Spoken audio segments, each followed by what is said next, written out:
As the US mulls expanding its travel ban to 36 more countries, Nigeria has issued a stark warning. The nation says the US could face retaliatory action and risk losing access to strategic minerals in West Africa. He also insulted all Africans. We've been forgotten to be thanked. It's not a big deal. It will come with time. There's a part that caught my attention where he was talking about ingratitude. Ingratitude, I know this well, is a non-communicable disease to humans. He is human. Our ingratitude is not transmissible to him. This is how this man sees Africa, sees Africans. We are not humans. In his eyes, I think that if he is not an atheist and he prays, every morning when he wakes up and prays, he should also pray for Africans. Because it is thanks to our ancestors that there is a France today. He should pray for us.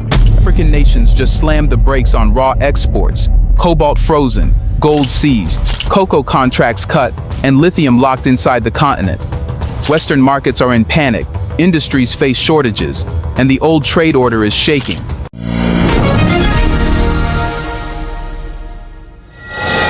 Across Africa, a series of coordinated policy decisions is reshaping the global balance of economic power. Governments on the continent are moving to restrict the export of key minerals resources that sit at the heart of modern industry, from electric vehicles and renewable energy systems to defense technology and consumer electronics. The move has sent shockwaves through Western capitals, corporate boardrooms, and financial markets, exposing just how dependent much of the world has become on African resources. For decades, Africa has supplied the raw materials that fuel global growth. Yet much of that wealth has left the continent in unprocessed form, while local economies remained vulnerable to commodity price swings, debt, and underdevelopment. Now, African leaders say the time has come to change that equation.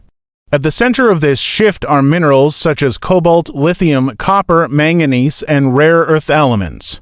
These materials are essential to the technologies driving the global energy transition. Electric vehicles, battery storage systems, wind turbines, and advanced electronics all rely heavily on steady access to these resources.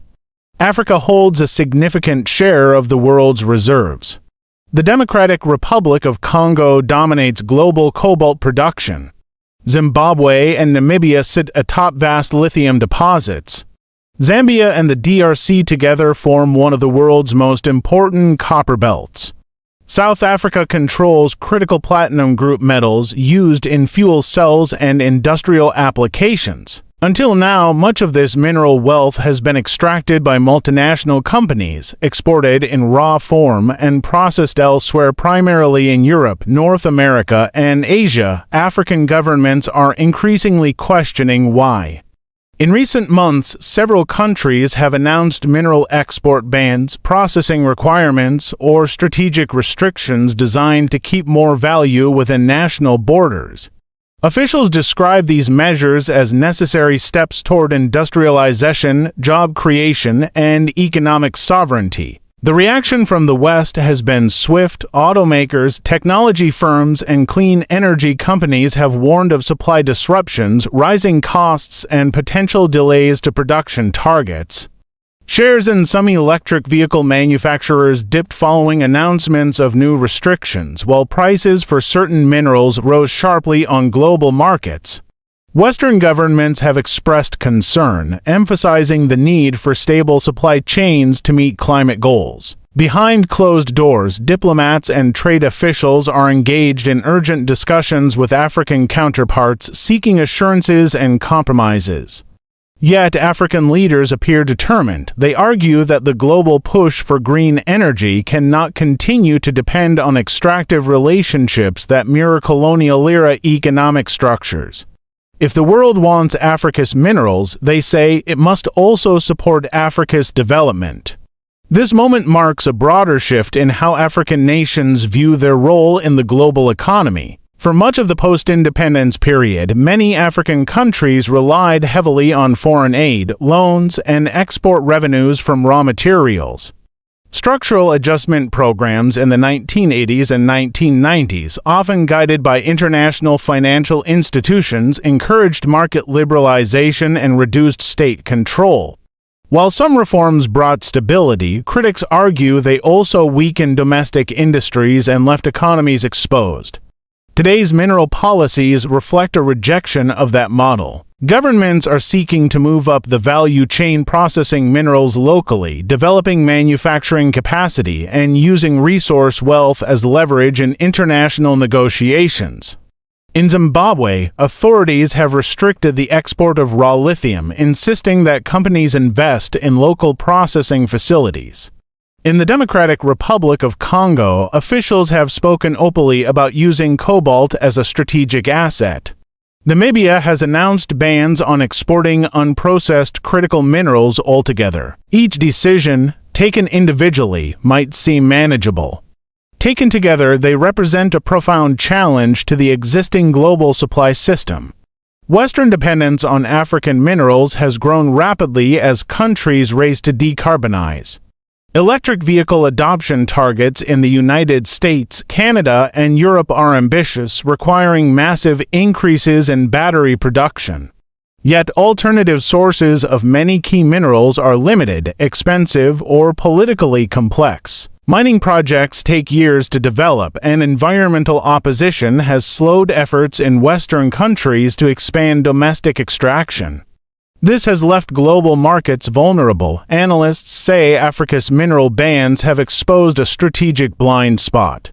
While governments focused on reducing dependence on fossil fuels, they underestimated the geopolitical importance of the minerals required to replace them. China, by contrast, moved earlier. For more than a decade, Chinese companies have invested heavily in African mining operations, securing long-term access to cobalt, copper, and rare earths.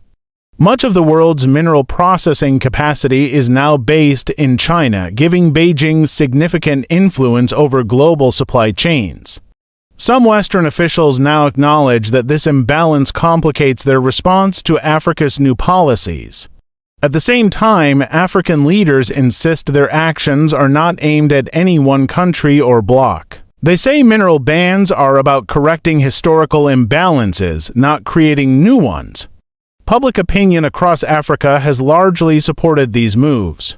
Many citizens see mineral restrictions as a symbol of long-denied agency, a chance for the continent to finally benefit from its natural wealth. In mining communities, where environmental damage and poverty often coexist alongside vast mineral deposits, expectations are high. Governments face pressure to ensure that new policies translate into real improvements in living standards, infrastructure, and employment. There are risks. Foreign investment remains crucial for developing processing facilities, power generation, and transport infrastructure. Sudden policy shifts can deter investors if rules appear unpredictable. Some economists warn that poorly managed restrictions could reduce revenues in the short term, straining public finances. African governments acknowledge these challenges but argue that continuing the status quo carries greater long-term risks. They point to decades of resource extraction that failed to produce broad-based development. Mineral bans, they say, are leverage tools to force a renegotiation of Africa's place in the global economy. Western institutions are now reassessing their strategies. Trade officials are exploring new partnerships, investment incentives, and diplomatic engagements aimed at maintaining access to critical resources. There is growing talk of supporting processing and manufacturing projects within Africa, rather than simply extracting raw materials. Whether these shifts come fast enough remains to be seen. For global markets, uncertainty is likely to persist. Mineral prices remain volatile, and companies are racing to secure long-term contracts. Research into alternative battery technologies, including those that reduce or eliminate the need for cobalt, has accelerated. Yet innovation alone cannot resolve immediate shortages. As Africa asserts greater control over its resources, the world is being forced to confront a difficult reality. The energy transition depends not only on technology, but on politics, power, and who controls the materials of the future. This is no longer a marginal issue. It is a defining moment in the evolving relationship between Africa and the West, and as mineral-rich nations continue to set new terms. The global economy may be entering a new era, one in which Africa is no longer just a supplier but a strategic player shaping the rules of the game.